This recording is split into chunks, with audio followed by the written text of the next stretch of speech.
ఇలా అయితే ఎలాగండి? కొంప కొల్లేరైపోతుంది. సుఖాన ఉన్న ప్రాణాన్ని కష్టపెట్టుకుంటున్నాం ఆక్రోశించింది సరస్వతి. అదే నేను బాధపడుతున్నాను. ప్రసాదరావు. ఇప్పుడు బాధపడి ఏం ప్రయోజనం? ఈ తెలివి ముందే ఉండాల్సింది. అయినా ఏదో కొంపలంటుకుపోతున్నట్లు కంగారు పడిపోయారు. నేనొచ్చేదాకా ఆగవచ్చు కదా! ఈ మాటకి ఇప్పటికి 100 సార్లన్నావు. ఇంకో 1000 సార్లంటాను. కాలింగ్ బెల్ మోగింది. తలుపు తీస్తే మెకానిక్. సార్, కారు తెచ్చాను అన్నాడు. ఓరి నిన్ను తగలయ్యా! రెడీ అవగానే ఫోన్ చేయమన్నానుగా, ఇంటికెందుకొచ్చావ్? మనసులోనే తిట్టుకున్నాడు ప్రసాదరావు. అక్కడ పెట్టిపో అంది సరస్వతి. పెట్టానండి, బిల్ ఇదిగో అన్నాడు. అందుకొని కెవ్వుమంది. ఏమిటి 4000? కారు కడగటానికి 4000? నెలంతా కారు తుడిచి వారానికోసారి కడిగితే నెలకి 500 ఇస్తాం మా పనబ్బాయికి. కడగటం ఏమిటండి? సొట్టపడితే బాగు చేశాం కదా అందుకు అన్నాడు. సొట్టా మళ్ళీనా? అవునండి, మొన్న సారు గోడకి తగిలించారట. సొట్టపడింది చెప్పాడు. కొరకొర చూసింది భర్త వంక. నేను జాగ్రత్తగానే ఉన్నాను. కానీ తలంచుకుని సంజాయిషి ఇవ్వబోయాడు ప్రసాదరావు. డబ్బులిచ్చి మెకానిక్ని పంపించి మొగుడిని దులిపేయటం ప్రారంభించింది. నిజమే, అతను తొందరపడి చాలా తెలివి తక్కువ పని చేశాడు. 2 నెలల క్రిందట సరస్వతి 2 వారాలకు టూర్ వెళ్ళింది. భర్తని రమ్మంది. మేనమామ వేసిన టూర్లు అనుభవమే మీ వాళ్ళు. కూతుళ్ళని పొగట్టం, మీ అంతా అల్లులని తిట్టడం అదే పని. నేను రాను అన్నాడు. ఆవిడ అలా వెళ్ళిన మర్నాడే ప్రసాదరావు పాత ఫ్రెండ్ నారాయణ వీళ్ళింటికొచ్చాడు. నేను నా కారు అమ్మేస్తున్నాను. కొత్త మోడల్ ది కొందామనుకుంటున్నా. పెట్టి అవునా, నువ్వే తీసుకురాదా అనేసరికి ఆశ్చర్యపోయాడు ప్రసాదరావు. నాకెందుకు కారు అన్నాడు. అందరికీ ఎందుకో నీకు అందుకే. కారుంటే ఆదరా వేరు. ట్రాన్స్ఫర్ చేశారని 2 ఏళ్ల ముందరే వాలంటరీ రిటైర్మెంట్ తీసుకున్నావు. డబ్బుకేమీ కొదవలేదు. బోల్డంత పెన్షన్. చక్కగా కారు కొనుక్కుని నీకైతే మరో 10,000 తగ్గించి ఇస్తాను అని తెగ బలవంత పెట్టేశాడు. కాస్త మెత్తపడ్డాడు ప్రసాదరావు. మా ఆవిడ ఊరికెళ్ళింది. రాగానే తనని అడిగి అంటే కొట్టి పారేశాడు నారాయణ. నువ్వేమైనా అప్పు చేస్తున్నావా ఆవిడని అడగటానికి? ఇలా హఠాత్తుగా కొంటే ఆవిడ సరదా పడిపోతుంది. పైకి చెప్పరు గాని ఆడవాళ్ళకి ఇలాంటివన్నీ సంతోషాన్ని కలిగిస్తాయి. ఓసారి కారు చూడు అని తీసుకెళ్లి చూపించాడు. బంగారం రంగులో ఇంత పొడవుగా పడవలా ఉంది. మెరిసిపోతుంది. చెప్తే తప్ప పాత కారు అనుకోరు ఎవరు. చాలా తక్కువ తిరిగింది. నా మాట విని తీసుకో. నీకు అంతో ఇంతో డ్రైవింగ్ వచ్చు కదా.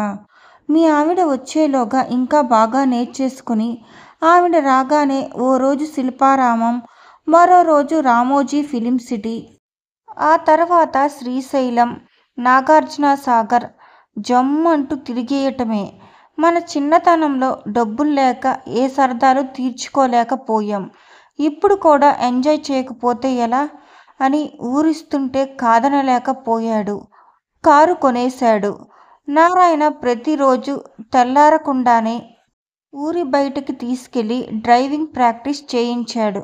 మా ఇంట్లోనే ఉంచి మీ ఆవిడ వచ్చే రోజు తీసుకొస్తాను అన్నాడు. అన్నట్లే వీళ్ళు ఆటో దిగుతుండగా కారొచ్చి ఆగింది.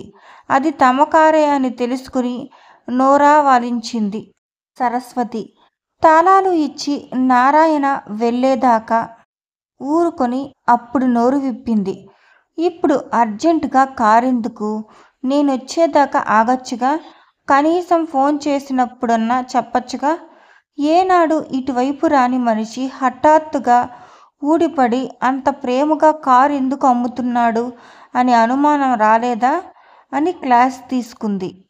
ప్రసాదరావు అప్పుడు బుర్ర పని చేయటం మొదలుపెట్టింది. ఏమో, నువ్వు సరదా పడతావు అంటే విని కొనేశాను అన్నాడు దీనంగా. జాలేసింది సరస్వతికి.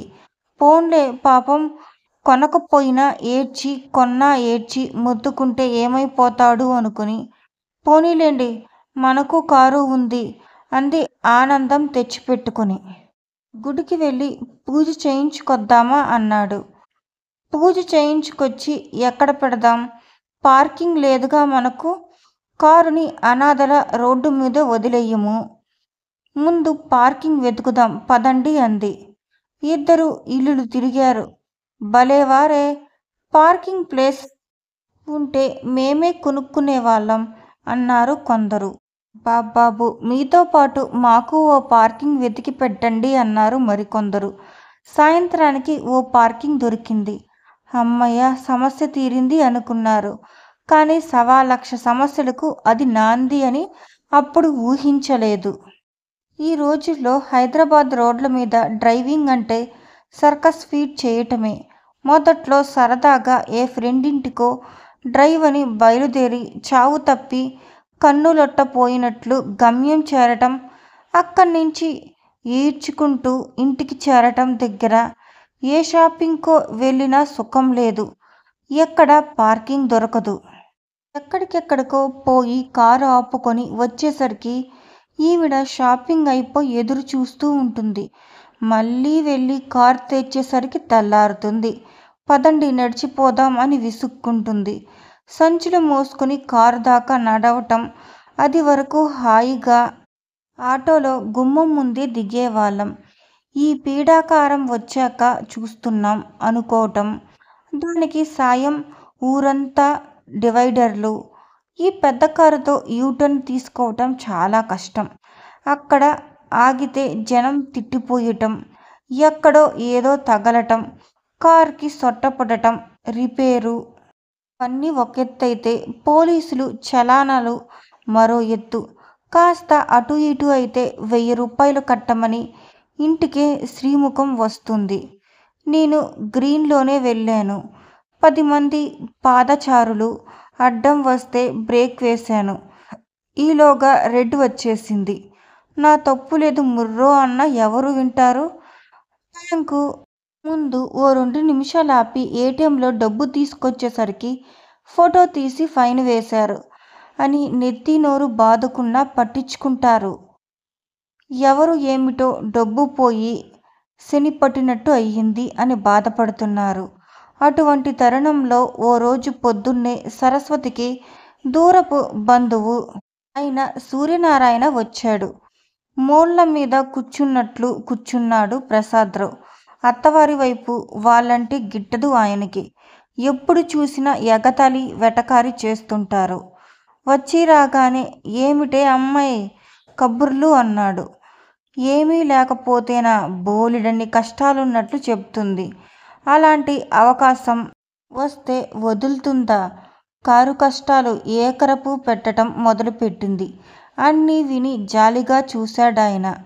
ఇన్నాళ్ళు లేనిది ఇప్పుడు కారు కొనుక్కోవటం ఏమిటి బావగారు? ఉన్నవాళ్ళే అమ్మేస్తుంటేను. ఇప్పుడు మనలాంటి మధ్యతరగతి వాళ్లకు కారెందుకండి? ఎందుకా? ఫోన్ చేస్తే ఓలా, ఊబర్ వచ్చి వాలిపోతాయి కదా అన్నాడు. ఏదో నా ఇష్టం కొన్నాను అన్నాడు ప్రసాదరావు చిరాగ్గా. అవునులేండి, మీ ఇష్టమే. లారీలో ఇసుక తీసుకెళ్ళి రాజస్థాన్లో అమ్ముతానా అంటే ఏం చెప్తాము అన్నాడు సూర్యం. మూలిగే నక్క మీద తాటికాయ పడ్డట్లు. అప్పుడే పోస్ట్ అంటూ వచ్చి ఓ లేతాకు పచ్చరంగు కవరు చేతిలో పెట్టి పోయాడు పోస్ట్ మ్యాన్. అది దాచాలని విశ్వ ప్రయత్నం చేశాడు ప్రసాదరావు. కానీ ఫలించలేదు. చూడనే చూసింది సరస్వతి. చచ్చాం, మళ్ళీ చలానా వచ్చింది. మళ్ళీ ఏం నిర్వాకం చేశారు అంది. నేనేం చేయలేదు, కావాల్సొస్తే చూడు. పోలీస్ వ్యాన్ వెనకనే ఆపాను. నో పార్కింగ్ ఏరియాలో కారు ఆపావు అని రాశాడు అని ఆవేశపడ్డాడు. భలేవారే బావగారు, పోలీసులు ఆపారని మనము ఆపుతామా? వాళ్లకున్న అధికారం మనకుంటుందా అన్నాడు సూర్యం. ఇదెక్కడి శని మెడకు చుట్టుకుంది మాకు. చలాను సొట్ట చలాను సొట్ట చస్తున్నాం అని వాపోయింది సరస్వతి. ఇప్పుడేం ముంచుకుపోయింది? కారు అమ్మి పారేశాను అన్నాడు ప్రసాదరావు ఆవేశంగా. కొనేవాడు దొరకద్దు. అందులోనూ ఈ 6 నెలల్లో సొటలు పడ్డ ఇత్తడి బిందెలా తయారు చేసి పెట్టారు అంది సరస్వతి. ప్రయత్నిస్తే దొరక్కపోడు. అవసరం మనది. ఎవడో ఒకడిని వెతికి కాస్త తక్కువైనా వదిలించుకోవడం. ఆ మధ్యన మా 3వ తోడల్లుడు, 2వ బావమరిది, పేరు నారాయణ, కారుతో వేగలేక ఎవడో బకరాగాడిని పట్టుకొని కారు అమ్మేశాడట అన్నాడు సూర్యం. వీడియోను ఆస్వాదించినందుకు ధన్యవాదాలు. ఇంకా ఎక్కువ భాగాలు చూడాలంటే సబ్స్క్రైబ్ చేయండి. మీ అభిప్రాయాలను కమెంట్లో పంచుకోండి. తరువాతి భాగంలో కలుద్దాం.